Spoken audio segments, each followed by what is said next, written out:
So basically आपण एक प्रकारचं सिम्बॉलिझम डिस्कशन करणार आहोत. तर मंदिरचा जो एक्सटिरियर पार्ट आहे तो साधारणतः अशा प्रकारे दिसतो. ऑफकोर्स ह्याच्यात बरेच व्हरायटीज आहेत, बरेच टाइप्स आहेत. पण एक बेसिक स्टाईल म्हणून मी हे पर्टिक्युलर एक्झाम्पल जे तुम्ही स्क्रीनवर बघतायत ते घेतलंय. आणि त्याच्यात बऱ्यापैकी सगळे पार्ट्स आपण बघतोय. When I am discussing the temple, आपण कसं करणार आहोत, आपण शिखराचे काही पार्ट्स बघणार आहोत. मग आपण त्याचा जो मेन वॉल आहे, जो खालती वॉल पोर्शन आहे, if you can see my cursor, तर त्या पोर्शन वरती येणारे काही पार्ट्स डिस्कस करणार आहोत. मग आपण जसा स्तंभ आहे, त्या स्तंभ आणि स्तंभाचे प्रकार त्याबद्दल बोलणार आहोत. आणि मग त्यानंतर we are going to discuss about the base. Base जो आहे, प्लिंथ जी असते, त्यामध्ये काय टाईपची सिम्बॉलिझम आपल्याला दिसतं. आणि मग बेसिकली कसं अप्रोच करावं मंदिराला आणि कसं बघावं. सो शिखराच्या पोर्शन वरती आपण दोन गोष्टी बघणार आहोत, गवाक्ष आणि अमलक. ठीक आहे. सो गवाक्ष इज बेसिकली हा जो पेडिमेंट एरिया जो दिसतो ह्याच्यात आर्च शेप आहे, त्याला ते एक प्रकारची आपण एक विंडो म्हणू शकतो, तर त्याला गवाक्ष म्हणतात. आणि बेसिकली ह्याच्यात थोडा सदन टर्म्स पण असल्यामुळे हे जे गोपुरम पार्ट आहे किंवा तोच बेसिकली अमलक आहे. आणि भूमिज व्हरायटीमध्ये किंवा आपण इवन लतिना टाईप मध्ये त्याचा रिपिटेटिव्ह यूज बघतो. तर अमलकाचं सिग्निफिकन्स काय किंवा त्याचा यूज कसा झाला हे बघणार आहोत. आता प्रत्येक टायपोलॉजी जी आहे त्याचा काही सिग्निफिकन्स होतात किंवा त्याचा कुठून ना कुठून त्याचं अडॅप्टेशन झालंय. And I have discuss this in the previous class that basically in at the onset there was wooden architecture आणि wooden material was mostly use. आणि मग या वुडनचं आपल्याला ट्रान्झिशन दिसतं स्टोन व्हरायटीमध्ये, आणि which largely happen during Mauryan period around 3rd century BC आणि most specifically Ashok च्या काळात हे झालं. सो गवाक्ष जे आहेत ते आपल्याला स्कल्पचर्सच्या फॉर्म मध्ये दिसतात, कारण तिथे जास्ती प्रमाणात आपल्याला त्या काळातली स्ट्रक्चर्स कशी होती ते दिसतं. सो इथे एक भरूच स्तूप जे मध्य प्रदेशमध्ये आहे त्याचं एक स्कल्पचरल पॅनल आहे, जे सध्या म्युझियम मध्ये आहे. आणि तिथे आपण हे जे सेंटरला बघतोय ती आहे ती आर्च शेप, ज्याला गवाक्ष म्हणतात. लिटरली त्याचा अर्थ काउज आय किंवा रे आय किंवा सन्स रे आहे. आणि त्यातनं त्या रे मधनं एक निर्माण होणारा शेप आहे, त्याला गवाक्ष असं म्हटलेलं आहे. मूळ रूपाने त्याचा उपयोग केव्ह आर्किटेक्चरमध्ये जास्ती प्रमाणात आपल्याला दिसतो. आणि केव्ह आर्किटेक्चरमध्ये त्याचं एक पेक्युलियर सिग्निफिकन्स होतं. एंट्रन्स जे असतं केव्हचं, त्याच्या वरचा जो भाग असतो, म्हणजे टॉप पोर्शन जो आहे, तिथे हा आर्च जास्ती उपयोग केली जात होती. Why? Because through the arch, म्हणजे it was a opening, it was a window, ज्यातनं लाईट पास व्हायचा आणि डायरेक्टली इनसाइड द केव्ह, ज्याला काहीच विंडो नाही आहे, it completely surrounded by darkness, gets a prominent light at the centre, म्हणजे त्याचा जो सेंट्रल पोर्शन आहे तिथे लाईट येईल. तर त्याचा उपयोग त्यासाठी होता. आणि मग हे सेम जे आर्च पोर्शन आहे तो आपण युटिलाइज झाला होता बोथ नदर्न आणि सदर्न व्हरायटीज ऑफ टेम्पल्स मध्ये. आणि जे आता मगाशीच मी तुम्हाला प्रोटोटाइप्स दाखवले, ते सगळे प्रोटोटाइप्स मध्ये सर्टन व्हरायटी ऑफ आर्चेस आहेत, म्हणजे हे गवाक्ष आहे त्याचाच उपयोग केला आहे. तर गवाक्ष म्हणजे काय, तर त्याचे व्हरायटी ऑफ फॉर्म्स आहेत, आणि it is often associated with vegetation. आणि बेसिकली त्याला असं म्हटलं गेलंय की प्रकृतीचं जे रूप आहे. ओके.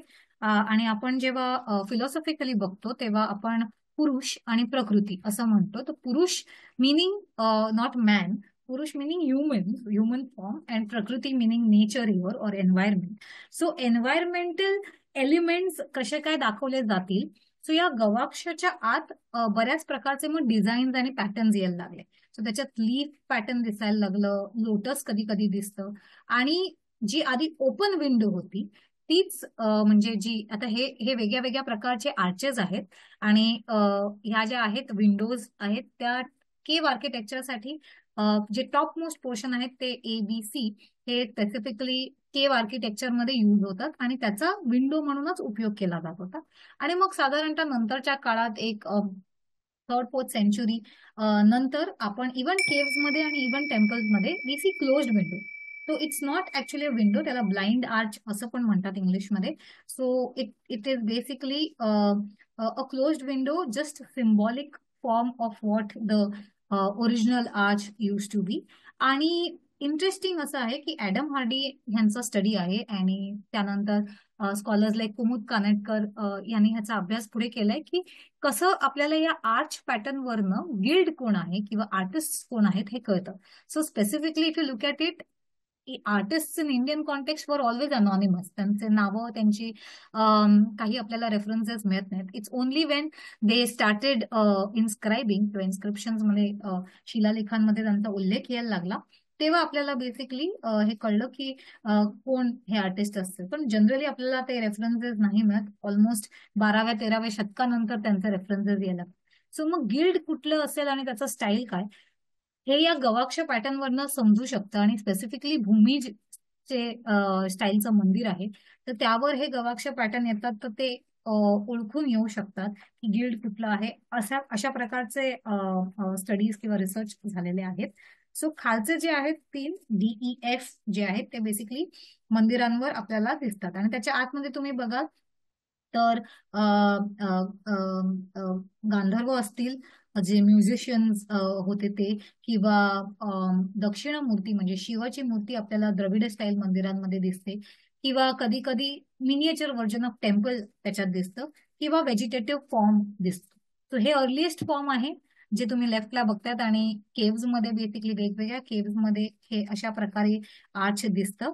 आणि सिन्स केव्स वर डार्क स्पेसेस, त्यांना लाईट प्रोव्हाइड करायला ह्याची गरज होती, ऍज आय ऑलरेडी मेन्शन. आणि नंतर तेच सेम फॉर्म्स आपण टेम्पलमध्ये जास्ती प्रमाणात बघतो. सो वल्लभी असू दे, लतिना असू दे, याच्यामध्ये आतमध्ये ऍक्च्युली हे छोटे छोटे आर्चेस आहेत.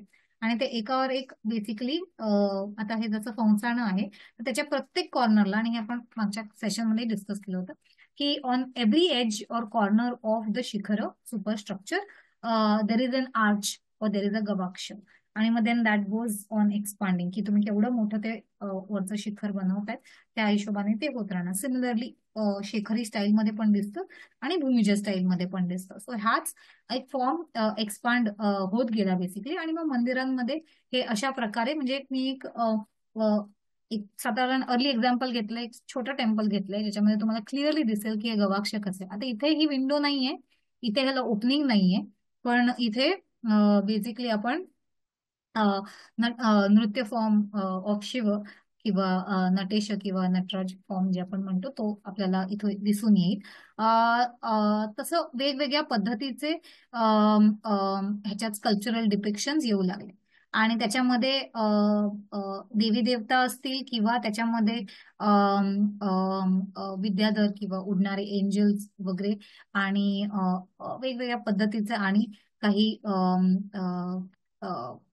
व्हेजिटेटिव्ह म्हणजे व्हेजिटेशनचे आस्पेक्ट किंवा झाडं फुलं असं सगळं दिसून येतं. आणि वरती एक पेक्युलियर सिम्बल आहे कीर्तिमुख, जे आपण थोड्याच वेळात डिस्कस करू.